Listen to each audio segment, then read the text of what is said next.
Aujourd'hui, je vais présenter un développement autour du vide.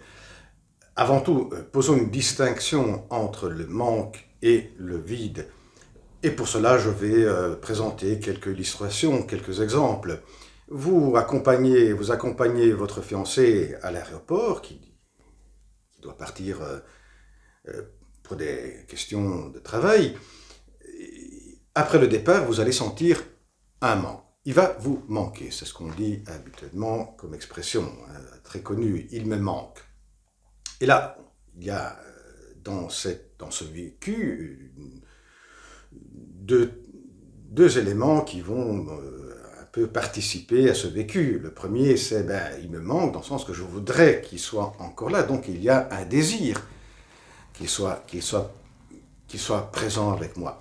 Et l'autre peut être une teinte une pointe d'angoisse, de peur qu'il ne revienne plus. Voyons maintenant un autre exemple concernant le vide. Vous allez toujours accompagner à l'aéroport, mais cette fois-ci quelqu'un qui vous est très cher, qui compte beaucoup pour vous. Après son départ, il y a la brutale information que l'avion s'est écrasé, vous perdez une personne très chère, et là, il y a un vide, il y a un trou qui va se présenter. C'est le vide, c'est le trou, car une personne très chère vient à manquer, vient à disparaître. Et là, il y a également deux aspects qui vont participer à un certain vécu. Un, c'est l'absence de désir, parce que voilà, la personne n'est plus là, elle est partie, elle a disparu, donc il y a une absence de désir. Et c'est ce qui caractérise le vide. L'autre aspect, c'est que vous perdez aussi une partie de vous, de votre propre identité, d'autant plus que c'était une personne qui a compté beaucoup dans votre vie, une personne à laquelle vous vous êtes identifié. Et donc, il y a une pointe d'angoisse de cette perte d'une partie de sa propre identité. Voilà en ce qui concerne avoir posé quelques distinctions entre le manque et le vide d'un côté. Maintenant, commençons avec le développement autour du vide, ce qui nous intéresse ici. Et je vais commencer par un exemple, une illustration tout à fait inventée, qui va nous permettre de souligner, d'extraire certaines notions que j'ai pu moi-même extraire de certains textes de Winnicott et de Lange, car Lange mentionne également un terme de Winnicott à ce sujet. Commençons par cette illustration. C'est une petite fille, on ne va pas spécifier l'âge, avant 10 ans en tout cas, que ce soit très petite ou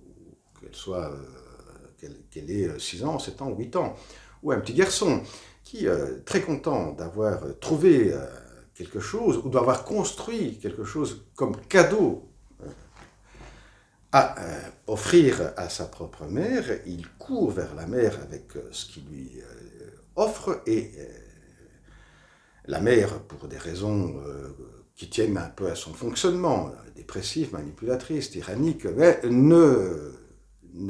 n'exprime aucune émotion, ne présente aucune réaction affective à ce geste de l'enfant. Alors là où on pouvait s'attendre une certaine réaction, cette réaction n'apparaît pas.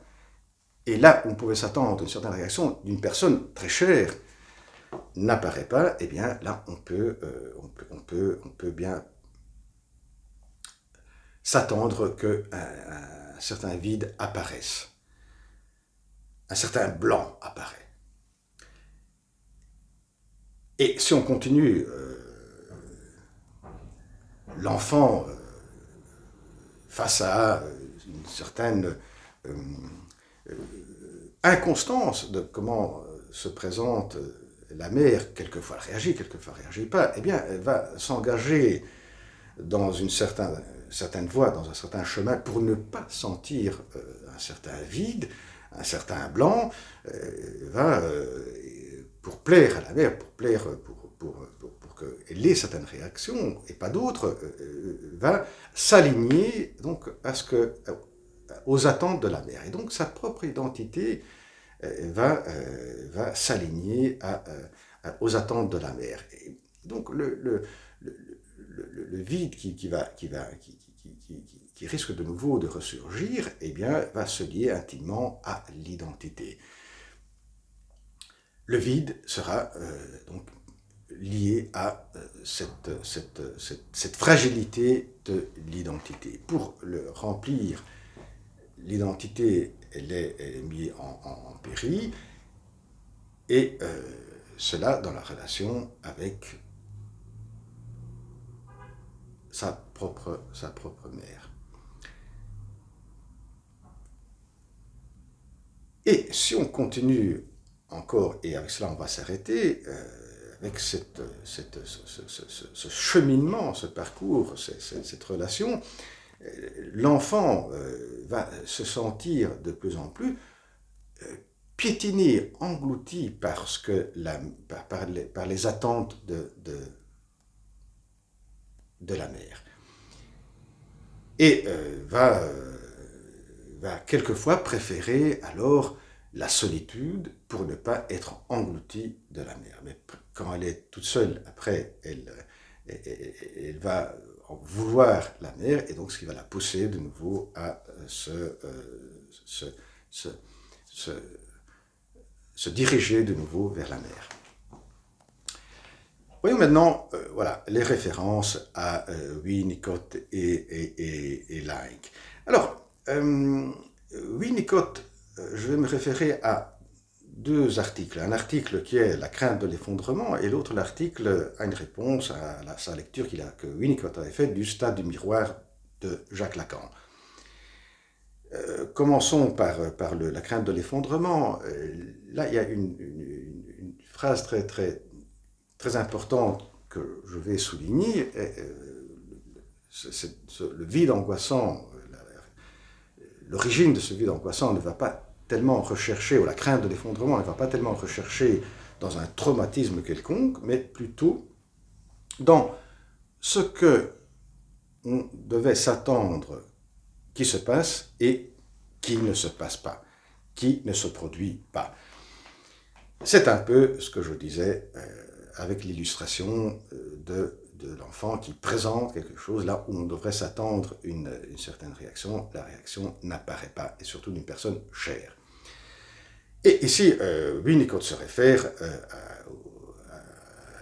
la première relation entre bébé et la mère.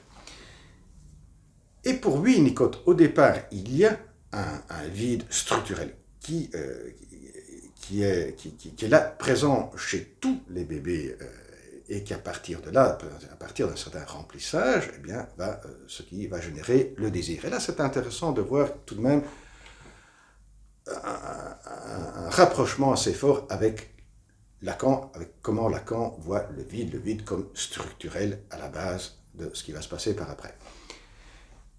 Seulement que dans le cas de Winnicott, là, on devrait s'attendre à une certaine réaction, un certain remplissage. Cela ne se passe pas, et alors le vide serait une source d'angoisse. Voyons maintenant l'autre article de Winnicott, qui est une réponse à sa lecture du stade du miroir, et j'avais consacré une vidéo à cet article que je vous invite à réécouter, parce que ici je vais aller très très vite, alors que dans cette vidéo j'explique dans les détails. C'est que pour Winnicott, eh bien, il y a une rencontre avec la question du miroir bien avant le stade du miroir de Lacan. Et donc, dans les premiers 6 mois, dans la relation bébé-mère, le bébé va s'adresser, va regarder le visage de la mère, et dans ce regard qui s'adresse au visage de la mère, il y a certaines attentes qui sont très importantes. c'est que la mère puisse refléter ce que l'enfant ressent. Et cela, on appelle apperception. Non perception, apperception. C'est ce que ce que je ressens, ou les mouvements que je fais, je les vois se présenter chez l'autre. C'est un peu ce qui se passe pour Lacan lors du stade du miroir, avec un miroir en miroir. Donc, le bébé sourit, par exemple, et voit la mère sourire. Bien, la mère va lui renvoyer ce qu'il ressent. Ben, c'est ce qu'on disait dans l'illustration de l'enfant qui amène la petite fille ou le petit garçon qui amène un cadeau, qui s'attend à une certaine réaction. Bien là, c'est la perception. C'est la perception. C'est ce que je ressens au niveau émotif. Eh bien, ma mère me le renvoie. La joie que j'ai, la mère renvoie cette joie. Et cela est très important pour Winnicott, pour la constitution de l'identité. Alors c'est quoi? Le bébé donc, qui voit dans le visage de la mère refléter ce qu'il ressent. Quand il voit refléter ce qu'il ressent, eh bien, il se sent exister. Se sentir exister est à la base de la formation, du moins, de l'identité. Mais qu'est-ce qui se passe s'il y a un arrêt à cela? Qu'est-ce qui va se passer si la mère ne reflète pas ce que le bébé ressent? Parce que c'est une mère dépressive, comme dit Winnicott, pour d'autres raisons.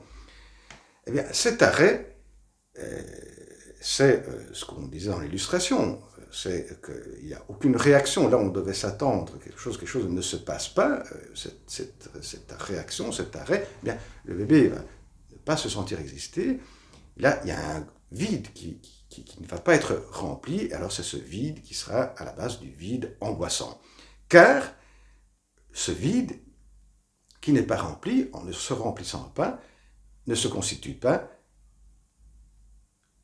l'identité, le moi, l'identité. Certainement, s'il se constitue, il est très fragile. Et attention, cela est la matrice, mais cela peut, ce que nous venons de dire ici avec Winnicott, attention, peut se reproduire maintes fois après, à 2 ans, 3 ans, 4 ans, 5 ans. Et c'est l'illustration que nous avons fait, l'exemple de l'enfant, de la petite fille ou petit garçon qui présente l'exemple qui présente un enfant qui présente un cadeau.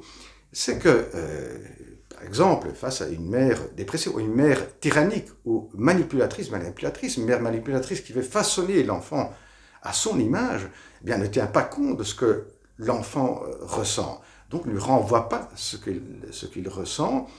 Et donc, là, il y a un frein au niveau de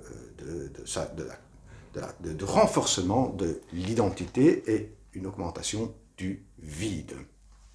Ce qui va devenir après problématique, en tout cas à l'âge adulte. Voyons maintenant, disons quelques mots autour de Lange. Lange, comme je disais, a mentionné un mot de Winnicott, empiètement. On va voir pourquoi est-ce qu'il mentionne ce mot. De manière générale, Lange parle de la formation de la conscience de soi et de l'identité, et en se référant à Sartre et Sartre à Hegel, la conscience de soi dépend de la rencontre avec l'autre. Également, l'identité, elle est dans la rencontre avec l'autre, avec le regard que l'autre nous porte sur notre conscience. La conscience de soi et la conscience d'être vue par un autre, par une autre conscience. S'il y a des